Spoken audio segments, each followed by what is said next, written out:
to do the countdown, and you all are going to help. Are you ready, Andrew? We're going to do the countdown. All right, let's do it. Everybody with me. We're going to start at 3. Ready? 3, 2, 1, go! Practice. He's got some stuff under his belt. Yes, but, yes. All right, here we go. Level 3 complete. Peter Charles out in front with 440 points. We got Michael Jarman just behind, along with Patrick Chatane. Here's Patrick. He's looking at level 2, and he does have bonus to those next levels. Okay, so we got just 15 seconds now to elimination. Yeah, they're moving around, and after it's really challenging. Yeah. Over is over. All right, and Andrew now, he's looking around, he's taking his headphones off. What is he doing? Okay, is he safe? Is he safe? This is bold. This is bold. Look at it, crossing his arms. No. The guy is flexing. 19, He's flexing. 18, He's flexing. 16, what is he doing? Look at this guy. Look 14, at no. It is all over, boys and girls. Ladies and gentlemen, children of all age, we have our new winner. Oh, man. That just gave it Let's up. let's move over here to the center of the stage. Ladies and gentlemen, your third place winner. Whoa. That's where you all applaud. Your third place winner. Yeah. Your second place winner. And our new Microsoft Excel World Champion, Andrew Guy. See,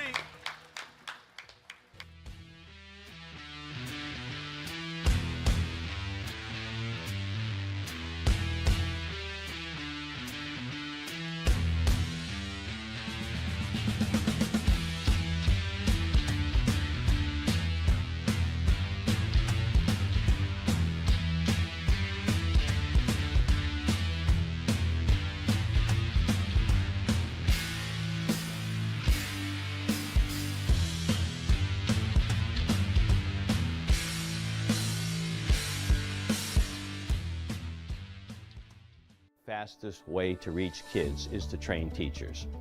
And our end game is always helping kids to become financially capable adults. The North Star of the National Educator Conference is to engage, to inspire, and to appreciate teachers. It's really building a community, and we call it the Jumpstart family. If there's ever a time financial education is needed, it's now.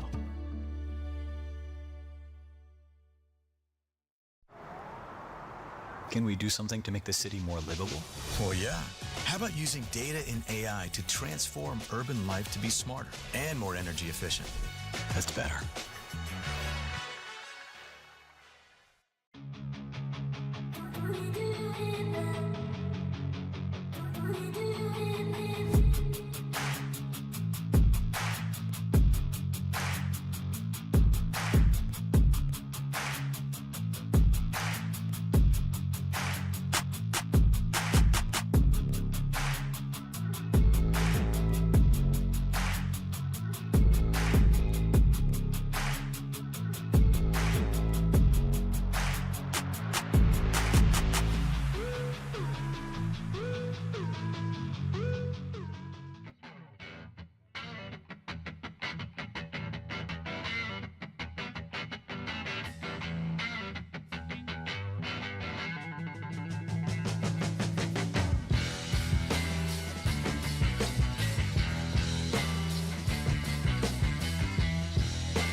Hello and welcome everybody to battle number 4 in the Microsoft Excel World Championship 2024 season.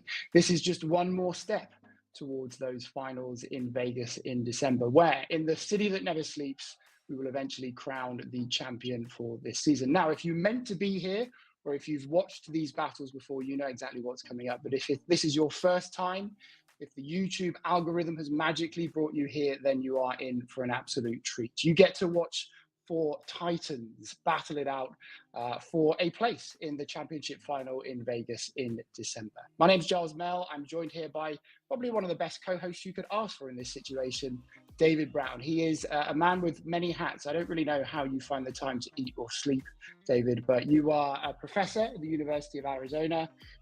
You are a Microsoft MVP. You are the founder of the collegiate version of this competition, a battle-hardened pro yourself. You were in the finals last year in Vegas, and a regular author for these cases. That's quite a lot. How are you, and what have we got to look forward to over the course of this season? Well, thank you for that very generous introduction, Giles.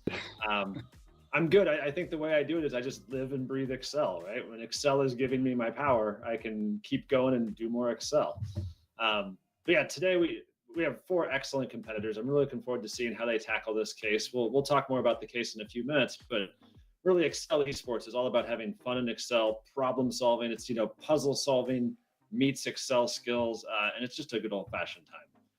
I want to throw out a special welcome to all the MECC students. The MECC students are going to be competing alongside the pros here, and we'll actually highlight the top performing students at the end of the broadcast as well. So with that said, let's actually check out what this case is all about and learn a little bit more about the MEWC season. Welcome to the Microsoft Excel World Championship Season 2024. There are 10 Road to Las Vegas battles that occur throughout the year. It is advised but not mandatory to participate in all of them to qualify for the finals in Las Vegas. From each of the 10 Road to Las Vegas battles, 5 best scoring participants get a ticket to the main draw of the competition, meaning they can skip the Microsoft Excel World Championship qualification round.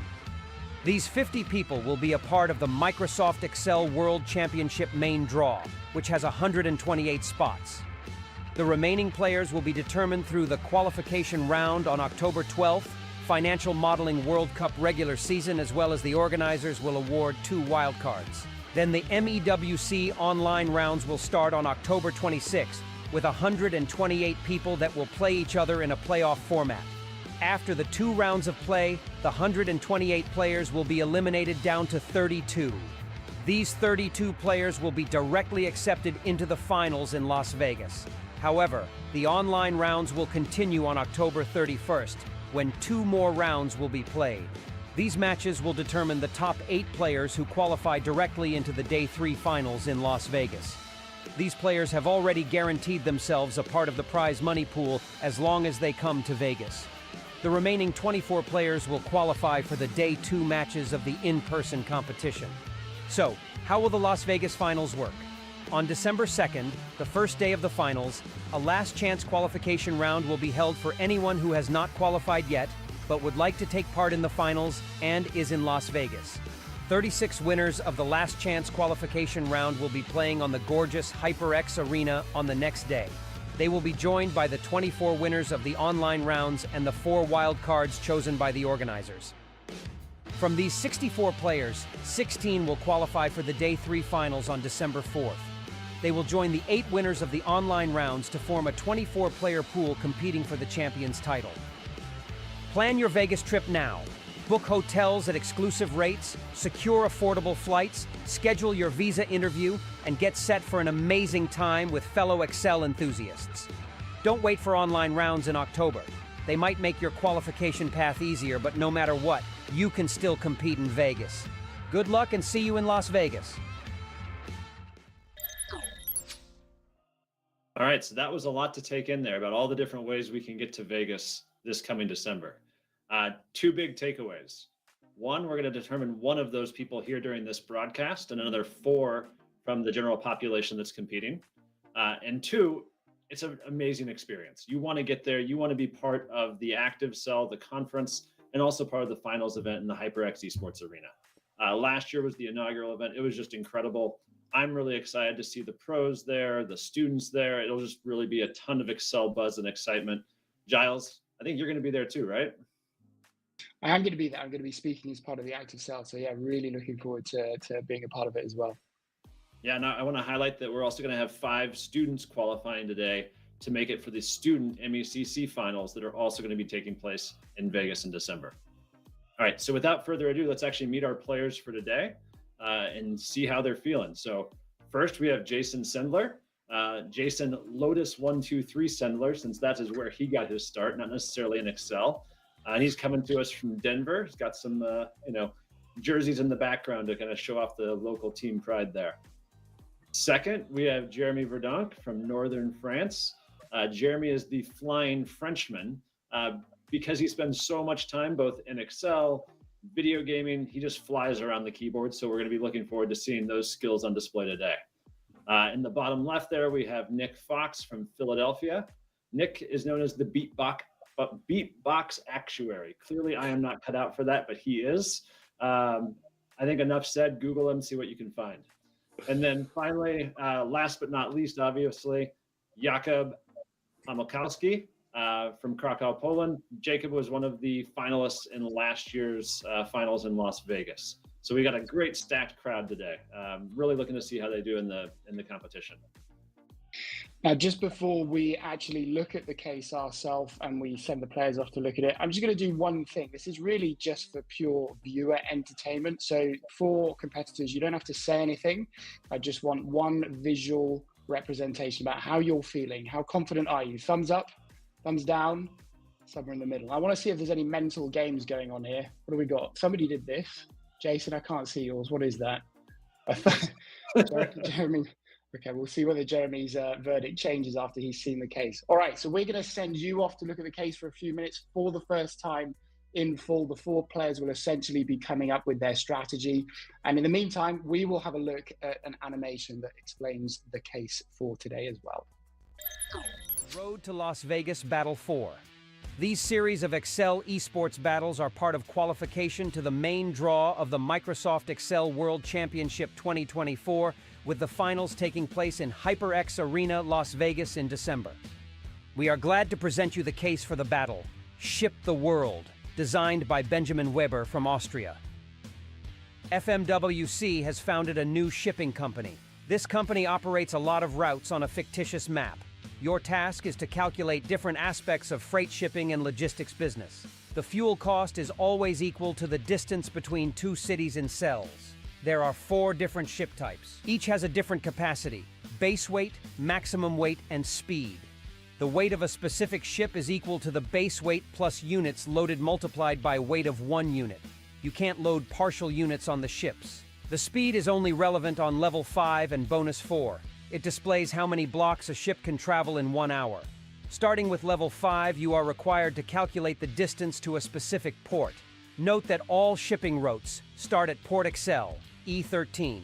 The distance between 2 ports is equal to the minimum number of cells on the map. A ship can travel 1 cell up, down, right, or left, but it cannot travel diagonally. Do not include the starting cell, but include the final cell in your calculations. There are 2 different canals displayed on the map: the indirect canal and the table canal. Large ships can't travel through any of the canals. Big ships can travel through the table canal, but not the indirect canal. Small and medium ships can travel through both canals. Passing through one canal costs 150. The case has a 130 questions of 7 levels of difficulty and 5 bonus questions, some of which are independent of the levels. Plan your strategy wisely. Good luck, and see you in Las Vegas. Don't we do something about replacing these? Oh, yeah. First comes a digital twin of the factory. Then you optimize it so you can build the real one that produces batteries in record time. How did you do that?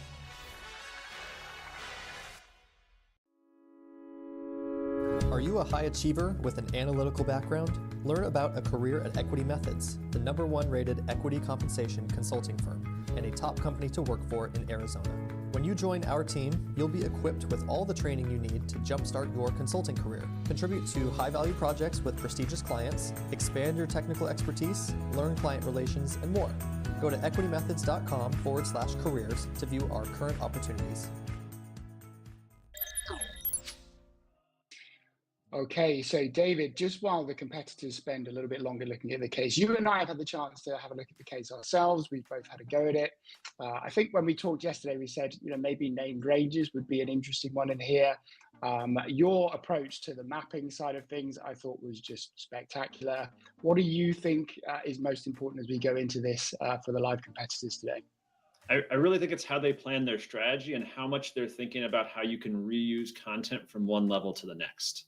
This is something I always struggle with myself. You want to dive in and just start answering questions and modeling, but really taking a minute or two to step back and understand, okay, how is this what that I build in level 4 going to then be reusable in 5, 6, and 7 to really build yourself to get those maximum points at the end. So it'll be interesting to see that setup that's happening in the first couple minutes to really set up for success in the future.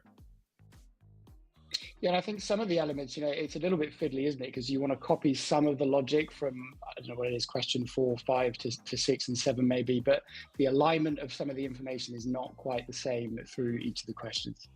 Right, so there's that trade-off. Should I build a quick lambda, if it's quick for you to build a lambda, to make that easier and kind of more adaptable later on? Or are you just going to copy and paste big blocks of code in this case to make it work? So, I mean, that's always the trade-off, and how people calculate it and whether you get it right, that's what determines our winner today. Good stuff. So I think we are going to be bringing our players back within the next few seconds. Is that right? Yep, Here we go. All right, welcome back, everybody. Do we have any clarifying questions on any part of the case before we get going? Everybody looks pretty happy. All right, so before we do the countdown, I'm just going to get the answers once more, guys. Now that you've seen the case, thumbs up, not sure, terrified. Where are you now? Jeremy in particular, where are you? Okay, same. All right. Good stuff. Well, look, good luck, everyone. This is going to be enjoyable for everybody watching in particular. Here's the countdown. 3, 2, 1, go. All right, so I love the start here because we can see all 4 screens and we can see where they're going right away. So you can see Jeremy immediately copied a big chunk over to a different tab. Jacob looks like he's tackling the map. You can see right there, he's going to try to find how many presumably blue cells there are. Right, he's going after that first bonus question. And let's see, what's Jason up to there? Can you tell quite what's going on? Not at the moment, but this is exactly what we talked about yesterday. Are some people going to go straight for the bonus questions? Are they going to skip those first 2 levels, which are pretty quick to solve? I think Jason has spotted that maybe bonus question 3 you could get quite quickly. I might be wrong. Yeah, he's setting it up for a bonus question. I think you're right, because just to remind the viewers at home, on the bonus questions, only the first 2 people that get the bonus points actually earn the points. So if you get the question right, but you get it right at the end of the battle, it's not going to be worth anything to you. So there's really a lot of value to going after those bonuses right away. And Jason has done exactly what we talked about. He's gone straight to question 3. He's trying to get that. I think it's the 3rd bonus question. No points on the board yet, which is interesting. So I wonder what the others are doing. Maybe if we have a look at somebody like Nicholas, let's see what he's trying to do at the moment. Yeah, just to elaborate on what you were saying as we move over to Nick's screen, there's always this tension of, do you want to go for those first 2 levels, in this case, where they're not really that connected to the next levels, or you can just skip those and come back to them later. And we actually see that Jakob is on the board first with 30 points, so he locked in one of the bonuses, it looks like. Nick is doing something very interesting. So again, it looks like he's jumped past the first easier questions. Not 100% sure what he's trying to answer at the moment. Yeah, so he's got multiple versions of the map tab, which again, this is something that you and I both did. I wonder whether he's gone down actually towards the later questions where you have to start looking at the movement, the journey with different kind of variables for the use of the canals or not. Yeah, which is an interesting place to start. I mean, that's basically starting from level 5 and building up from there, which, those are the higher value levels. So if you can get those and lock in those points, you can kind of go backfill everything else later. But the tension is you kind of got to do levels 3 and 4, certainly before you can get, I think, 6 and 7. You might be able to do 5 independently. I mean, question 1 and levels 1 and 2 are literally, if you tackle them head on, maybe a few seconds, you could just do a find replace on T for level 1, I think it is, and do the simple calculation. But as you said, there's that tension, isn't there, under pressure? Do you try and go for the bonus points where you know there's only limited points available in these live battles? Or do you just take everything in order and try and do it step by step? Right, and it does look like Nick's just going manually through this to get those points on the board. So it'll be interesting to see more people in their approach to getting this map done later, because sometimes it is just about manually doing something, and that can be the quickest way. So this caused me I'm not joking, quite a lot of manual stress. And then when I saw your approach, I was kind of blown away. So Nick is, I mean, maybe going a little bit overboard. I think you can quite simply manually work out the single shortest route between locations, but he's trying to fill out the entire board, which eventually will work, but it's probably going to take him a little bit longer than he needs to. Yeah, you don't need all those cells.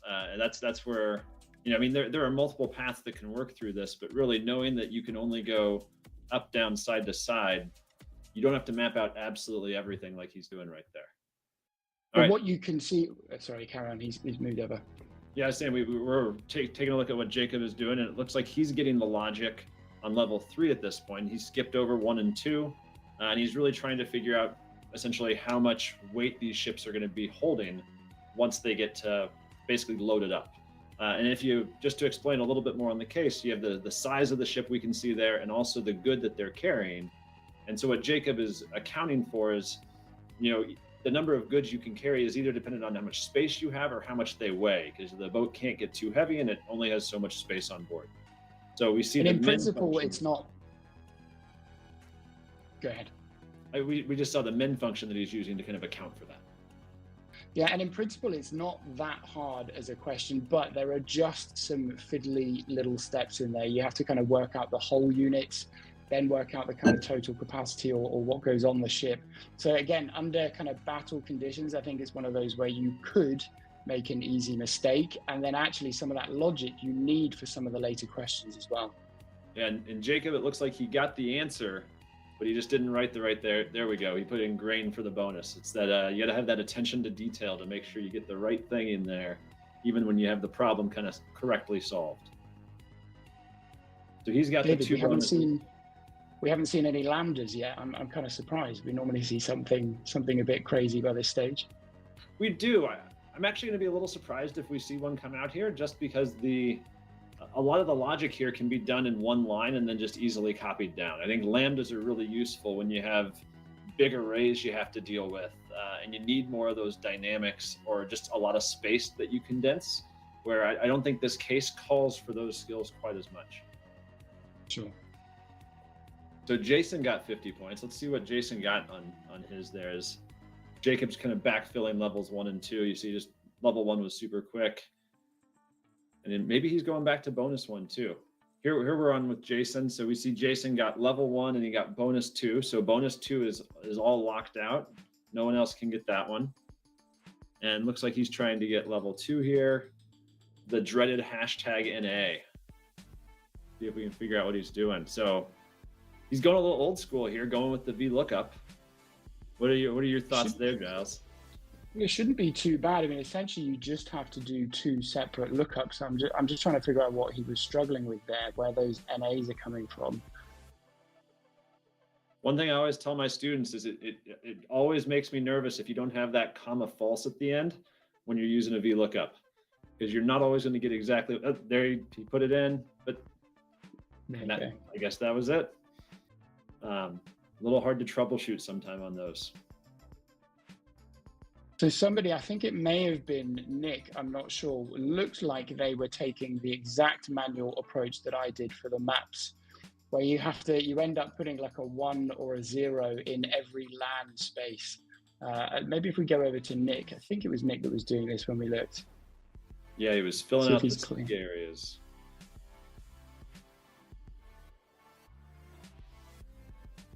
Yeah, Nick is close to getting any points. Here we go. Yeah, so yeah, he's on that level 5. What's he got going on there? So it looks like he's okay. So he's got his map set up to, one of them is an ignore canals map. He's got some cell addresses there. All right, and so with the cell addresses, he can use indirect to pull that back in. I think he needs to reference the actual tab itself. Yeah. So once he gets that tab reference in there we go. He's getting the tab reference in. I always find this such a pain to get right, but it looks like he got it there. And let's see Every if he gets time, and those scores it's little pushed. things like the exclamation marks and the quotation marks can really catch you out on this. Yes, exactly. It always throws me off. And, you know, it's just, again, attention to detail. You got to get these formulas exactly right, which is, you know, for students, a great introduction to programming, right? If something's just slightly off, it's not going to work. You know, in theory, if Nick has got the logic right on his, I think it says ignore canals tab, he should then be able to quickly replicate what he's done on that tab for the other routes where you don't ignore canals, and pretty much copy and paste some of this logic over for the later questions.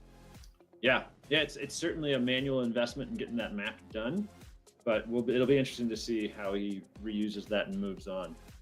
And Jeremy, all right, Jeremy's on the board. We got 60 points there. Let's see what Jeremy's been up to. So we've got, it looks like partial on level 3. So now he's kind of digging in, it looks like, to what might be throwing him off here.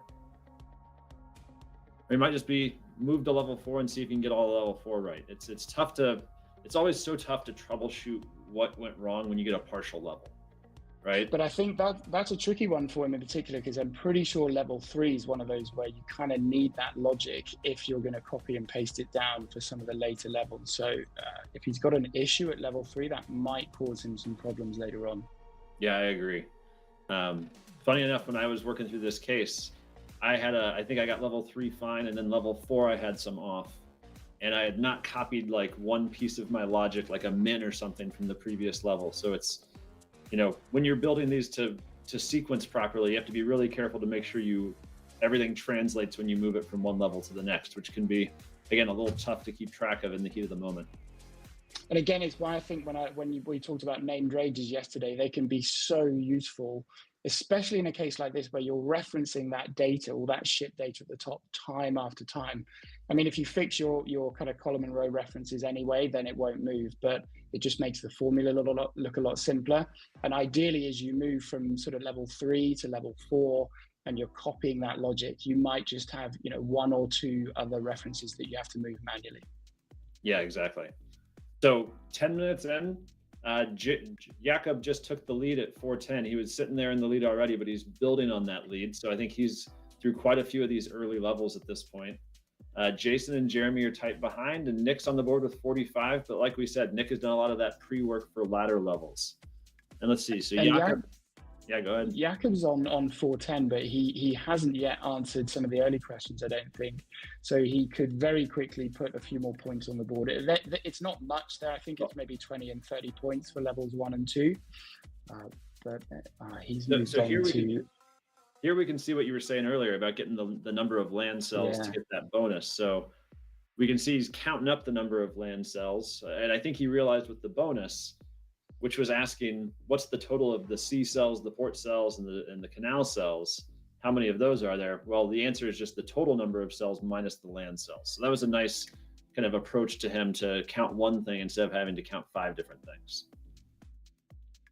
And now he's working on level 5, so it'll be interesting to see kind of his thought process for approaching this. So Giles, your approach was kind of the Nick's method of starting at, you know, Esports Excel and expanding out from there? Basically, yeah. I mean, I wonder, you and I both ended up replicating the map tab to kind of, you know, deal with the changes with the canals or not. I'm struggling to think of an easy semi-automated solution that doesn't do that. I'm sure somebody will come up with one, but yeah, it's just interesting at the moment that Jakob hasn't. I know he has now repeated one of those, one of the maps tabs. So I think he's going to do the same thing. He's going to end up with one maps tab that ignores canals, one maps tab that does deal with both canals, and then one that looks at the sort of the ships that can and can't pass each one. And we can see what he's doing here is he's turning on his iterative calculations or allowing circular references. And you can see how he built his formula there. And this is exactly the way I approached it, is that you're building a min function that is going to just look at, and he's got to be careful not to copy over some C cells. He's building a min function that looks all around it and basically says... He just did it. I'm pretty sure he just copied over some land cells. I might be wrong. I hope that doesn't stitch him up. Yeah. Yeah, I think you're right. I think one of the ports, he actually covered over in like C7 or D7, something like that. So that Yeah. He might check it by the fact that he saved his map copy, but that's definitely going to throw him off on at least one or two of the questions. So if we see partial completions for 6, 7, that's going to be why. You know, maybe for the other competitors, that is a chance, an alleyway to get back in and take the lead later on. If he doesn't spot that, I think he's going to struggle to get, well, certainly to get maximum points. Yeah, they definitely, it leaves the door open. Speaking of which, I think Jason is the closest behind. Let's see how close he is getting through those first 4 levels.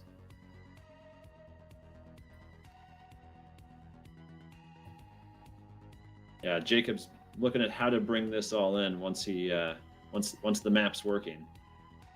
Yeah, so he's setting up his lookup table there. And this, to your earlier point, this is where it's really nice to set up named ranges. You're gonna have to be going back and forth between the two. Absolutely. All right, so now I think we should go to Jason. Let's have a look at how Jason's slightly caught up on Jakub. Yeah, so he's got partials on both 3 and 4. So there's some piece that he hasn't gotten there, but now he's moving on. Kind of just power through, try to hope that the solution is close enough to get partial points on these next ones, and then maybe clean up later. Yeah, it's tricky, isn't it? Because again, I think if there's a logical problem in that level 3, you do ideally have to copy and paste the logic down for some of these later levels. So if there's something wrong, he's going to hit a few more stumbling blocks in these later levels as well. Yeah, and if I had to guess, where I suspect the problem would be is that some of your ships are going to fill up based on capacity and some are going to fill up based on weight. And so if he's only handling it one way, you'd get about half the questions right and you wouldn't get the other half. So that's my guess of where that problem's coming in. I think you're probably right. And that's what I said earlier. I think in principle, you know, without the time pressure, it's a nice logical set of steps, but actually you've got to deal with, you know, looking at the capacity of the ship, getting the whole number of units that can go on, but then there's basically 2 constraints. It's very, very easy to get something wrong when you're under this kind of time pressure. Yeah, the fortunate thing for him is if he catches it in level 3, it's pretty quick to just copy over the other formulas you have and replace that logic.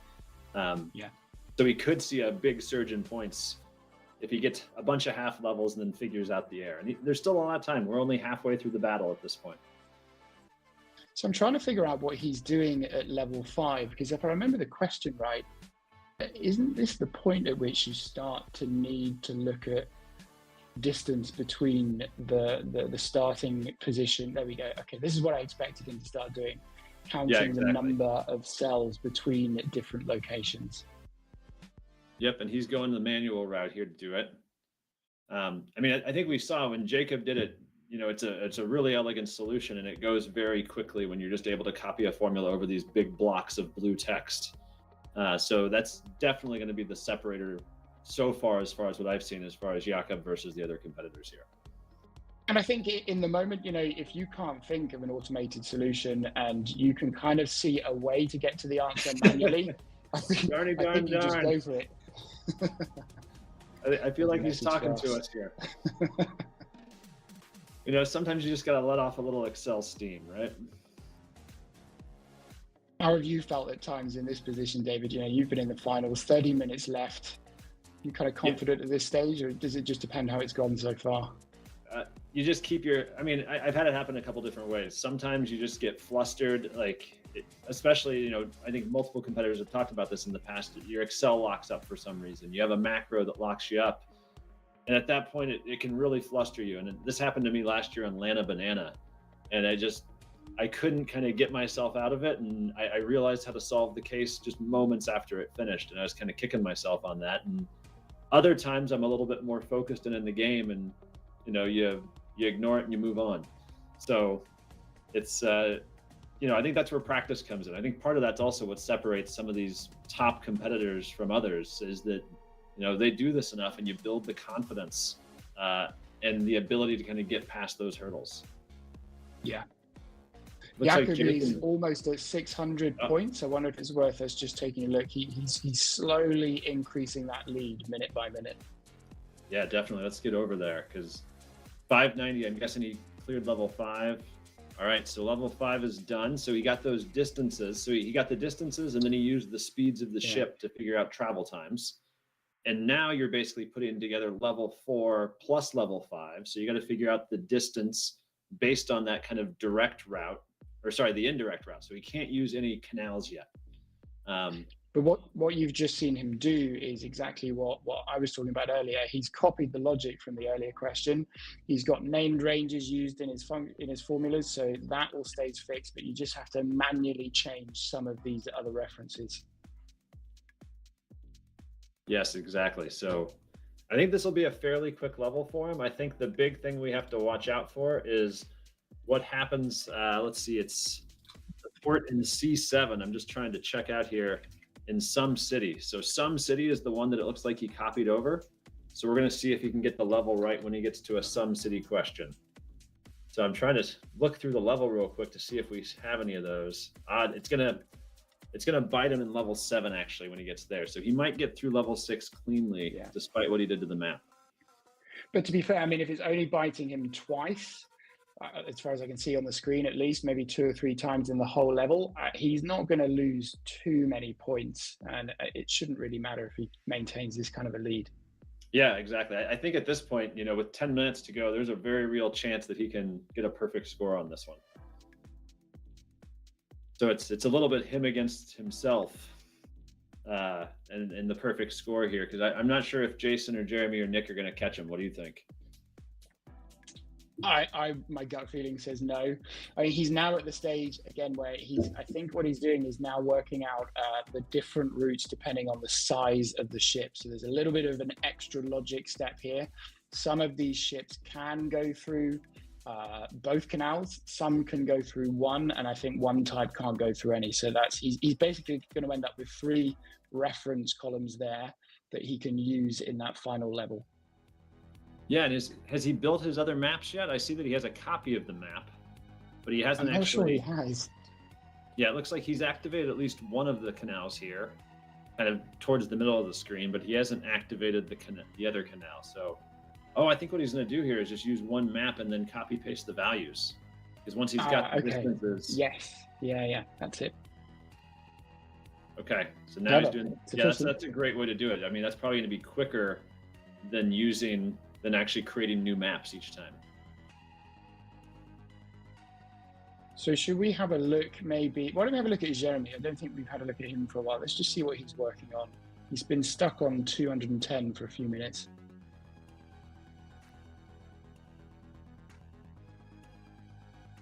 Yeah, let's see if that comes up.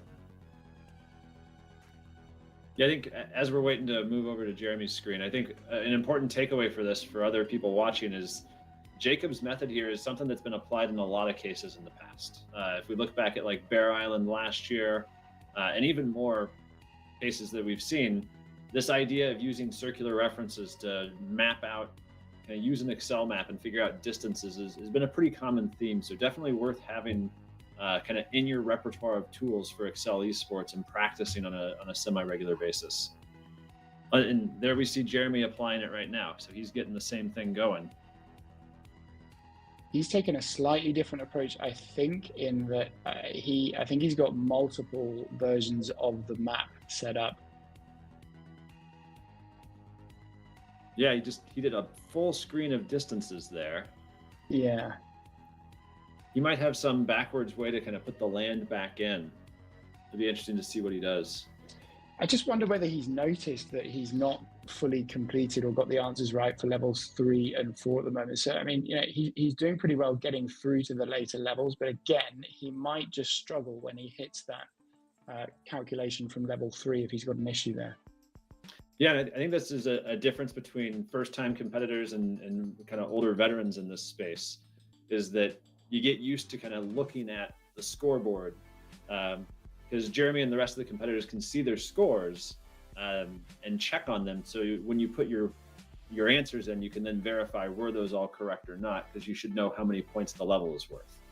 That ability to get feedback is something that's really nice when you're doing the live competition versus doing it at home where you don't get that instant feedback. And here we're I don't know, how's your French? You know what these functions are that he's breaking out? Pretty terrible. I'm not gonna lie. Pretty terrible. I feel like a lot of times I can. Cologne was probably column, right? Because he was doing it with an indirect. It's a good guess. Yeah, I mean, really, it's the context of these things. I mean, maybe this is the way that I'm finally going to learn some foreign languages, is that I can watch this and, equiv. I mean, that one seems natural, but that must be your match because he's putting it with index. So perhaps feels like possibly one of the hardest ways you could try and learn a language, possibly like through Excel, doesn't it? It's also going to be a very limited vocabulary. I'm not sure I'm going to be able to get bread when I go to Paris in this case. Although I think so we've got 6 minutes left on the board. At what point, David, do you start to think about the kind of last minute haymakers and seeing if like a rand between is even an option for any of these?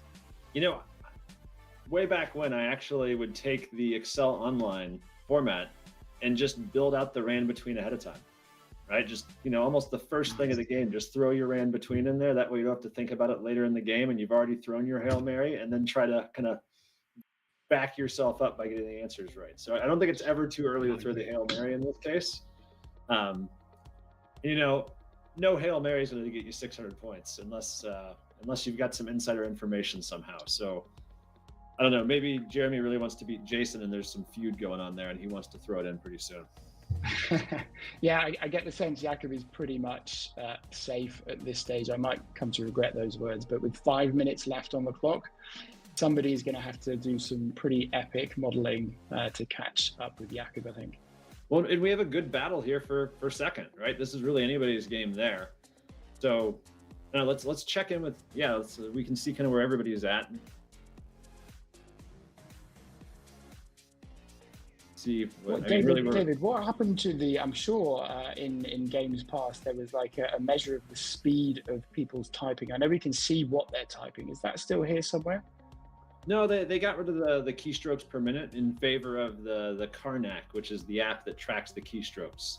So I think the keystrokes give, a nice visual cue of how quick people are moving, right? We can see Nick is going real quick right there without necessarily a number.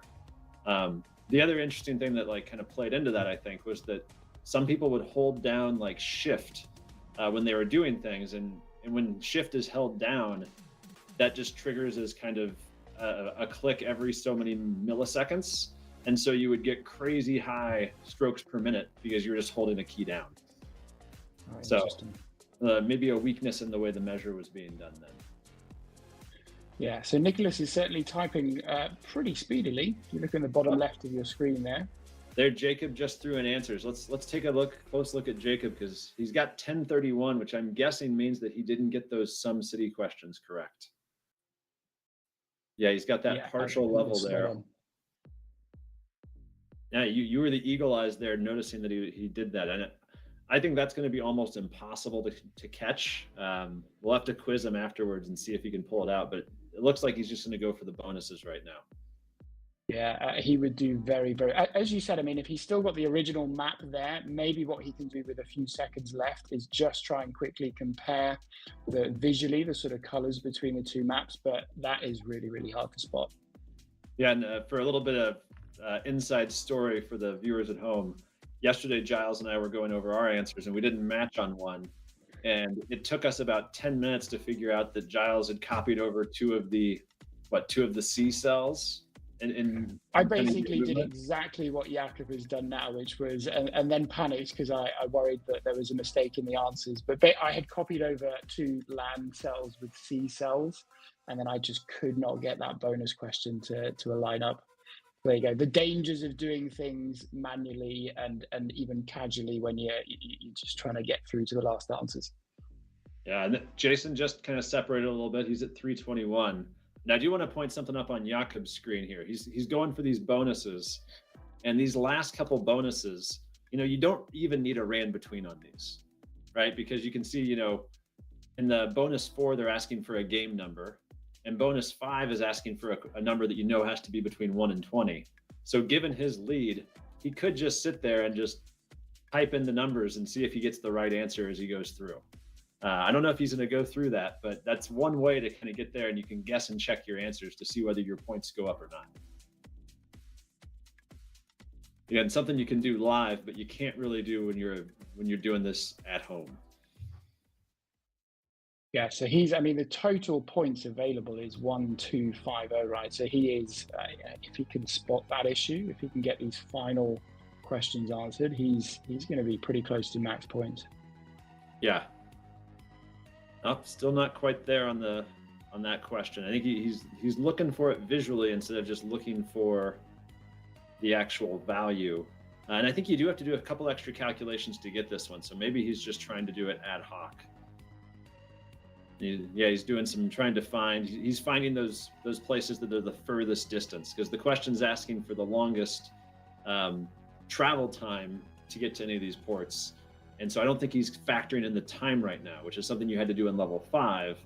Level 6 and 7, you didn't have to do it on its own. And there, it looks like he's getting closer. For Ciudad Buscar. That might get it to him. We'll see. He's got 1 minute left. Yeah, I don't think he's going to get the perfect score, but there's a chance still. So nearly 50 seconds left on the board. What do you do at this stage if you're maybe Jeremy? You're looking at Jason, 110-ish points ahead. I think you're throwing the rand between, and you're refreshing values if you're not getting not getting points. And whoa, Jeremy just lost points. So maybe he's experimenting a little bit. Oh, and there Jacob got the 4th bonus question.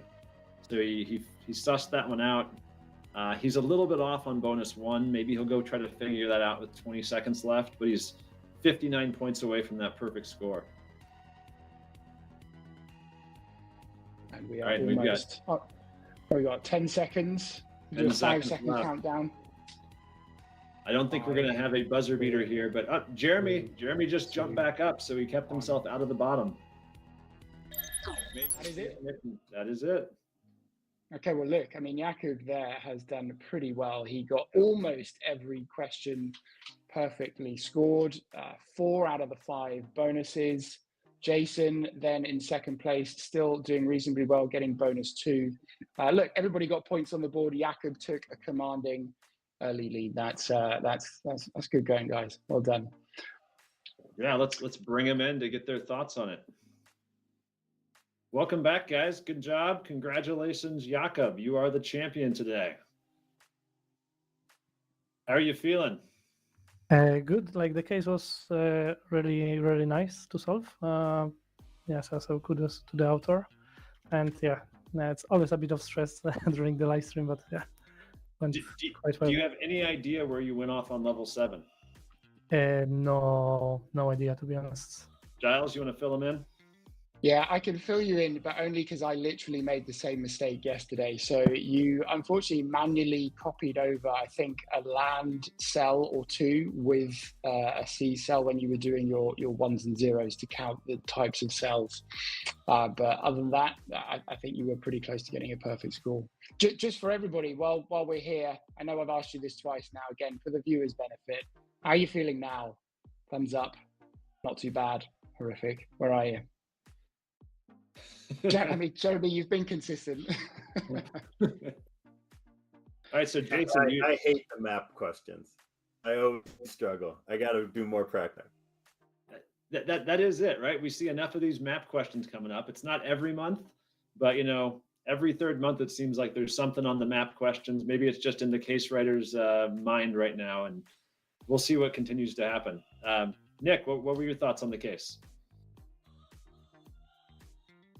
Whoop, Nick, you're muted. We'll come back to you in a second. Jeremy, what were your thoughts? Well, the case was tough, as expected. I'm on the side of Jason here to not liking that much the map aspects, and I think I spent way too much time on this. And also, for a better part of the case, I had the level 3, level 4 wrong, and I couldn't have a grasp as to why. And I think 1 minute or 1 minute and a half before the end, I managed to find out my mistake, and I just copied over on the result file the level 3 results on the level 2, which is why my points decreased. Obviously, this would not change anything, but still. We were horrified I for you think, for a second, and then you got him back in. On my book, the level 1 to 4 is right, but yeah. So Nick, what were your thoughts? I don't like these map ones either, but my regret is that I tried to skip all reading through it. I thought I could get everything figured out for kind of level 5 and 7 ahead of time, and then go back and get the small ones. But when I think I probably spent 4 minutes trying to figure out whether ships could go diagonal or not, and just wish I had taken it. I wish I had gone through it a bit more straightforward, because then having to go back and then think about the simpler formulas to calculate the weight and all that slowed everything down. But I was happy that I eventually figured out at least some of it. Yeah, no, we were really intrigued with your approach, going straight to the maps. And, our comment was that it could really have paid dividends and set you apart, but it just didn't kind of all come together at the end. And that's a calculated risk you take, and sometimes it pays off. And I'm sorry it didn't today. Okay. Well, look, you all got points on the board. We have got a short ad break, and then we're going to take a look afterwards at the other virtual competitors' scores.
Here we go. Okay, look at that. Okay, so we have got one perfect score. Peter Shah, well done. That is awesome. 25 minutes, 44 seconds. Anders, Lorenzo, Jack, you all four have now qualified for the final rounds in Vegas. No crazily fast scores. I know in round 3 a few weeks ago we had Andrew and Dim kind of within 15 seconds of each other on, was it 15, 16 minutes, which was just crazy. So everybody took quite a lot of time actually on this one. Well, and 25 minutes is still very, very well done. Yeah, we see the next set there, 11 through 20. Yeah, I had a chance to do this one as a pre-testing, so that's why I'm showing up on the list there. I was going to ask, yeah. I wasn't doing it live as I was commentating. All that's the next stage, right? If somebody can do both at the same time. Yeah, lots of tight scores there. Exactly. Lots. To me, what this is showing is how much this field has expanded. We have a lot more people that know what they're doing in Excel. It's either people are getting better, we're getting more competitors in that really like this. But I mean, Michael Jarman there at 25th. I mean, Michael Jarman's a several-time world champion. And, the fact that he's 25th in this one, and it probably had a, maybe not a perfect go, but he probably had a pretty good go at it. And I think it's just a great sign for Excel Esports that we're getting more and more people involved and really at a very high level. I think it's fantastic. Good to see Chris Clark there doing something for the Brits amongst all those Americans and Canadians. Yeah, it's just a matter of getting it spread out more. I mean, hopefully we have, a much even deeper leaderboard in coming events, particularly in Vegas. And speaking of Vegas, another set of students are going to be coming to Vegas. So I think we have the MECC results coming up as well. Here we'll see the top 10, and those top 5 are going to qualify into the finals in Vegas. So congratulations to Ben from University of Tennessee, Knoxville. Michelle was at the finals this last year, so he'll be there again. Ben Fells from UCLA and representing Australia, it looks like. Thomas from Baylor, and then Romain, another Frenchman that we have up on the board there. So really great to see a lot of people participating on the MECC side. We see Desiree from the University of Arizona, one of my students. So great to see some U of A students on that leaderboard as well. Now, these top 5 students will qualify for the finals in Vegas for the MECC, and there's also going to be a team competition. So we want to encourage the students to work together as teams, and so the more students compete from your school, the more chance you have to be the best team. What we do is we take the top 3 scores from each school, and that makes our team scores. So here we see the University of Central Florida with the highest team score, followed by Champlain College and the University of Arizona, and a lot of other big schools here. So Appalachian State, Tennessee, Knoxville, Central Oklahoma, UCLA. Great to see all these schools up on the board, and we want to see more in the future. I think that gives us 5 schools qualified for the MECC finals this year. We're going to have 16 teams in the finals, so there's still plenty of time to get your team qualified. And importantly, even if your team doesn't pre-qualify, just coming to Vegas is a great opportunity for any student.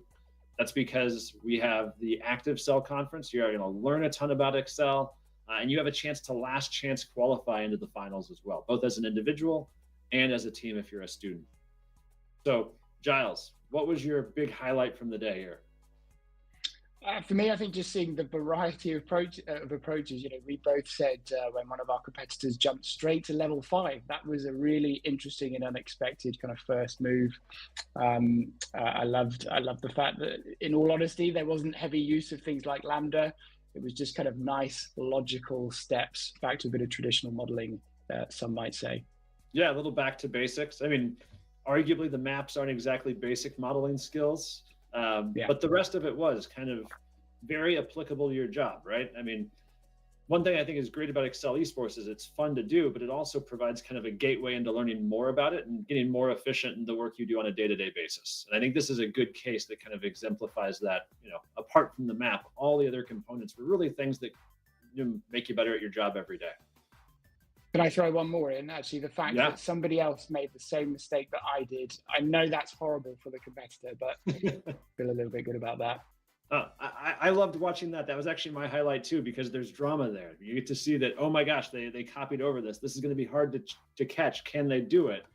And when we get to the finals in Vegas, little errors like that are going to matter because one person might make it, but somebody else is going to be there not making it. And so those 1 or 2 questions and those partial levels really are going to determine our champion when we get to Vegas this fall. And I'll see you there live in person for the first time. Looking forward to it. That's right. It's going to be so much fun. And if you guys are on the fence, I really encourage you. Vegas is just an Excel lover's dream. You get to learn about Excel. There are going to be a ton of Excel MVPs there. There are going to be, professionals from all different parts of the world. So it's amazing networking and really friend building opportunities because we're all there. We're all passionate about this. I probably didn't have much more fun last year than I did in Vegas, and really just getting to know the people and, doing Excel competitions along the way. So I really encourage you to get there. It'll be a great experience. That's pretty much it, I think. So thank you, everybody, for joining us. That was a great experience for me hosting alongside you, David. Thanks, everybody that took part online. We will see you next time for Battle 5. And some of you, we will see in Vegas in person. Yeah, great job, Giles. Always great to work with you. We'll see you in Vegas. And until then, excel on, everyone. Excel on. Love it.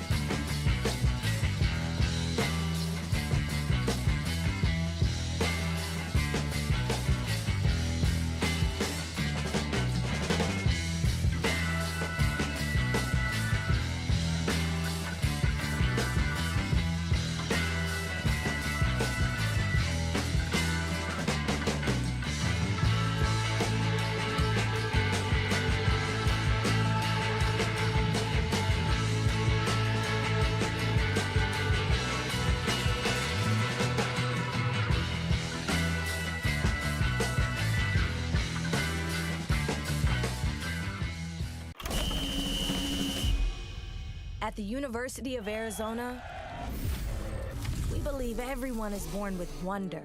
That thing that says, I will not accept this world that is, while it drives us to create what could be. That world can't wait to see what you'll do. Where your wonder will take you, and what it will make you. Start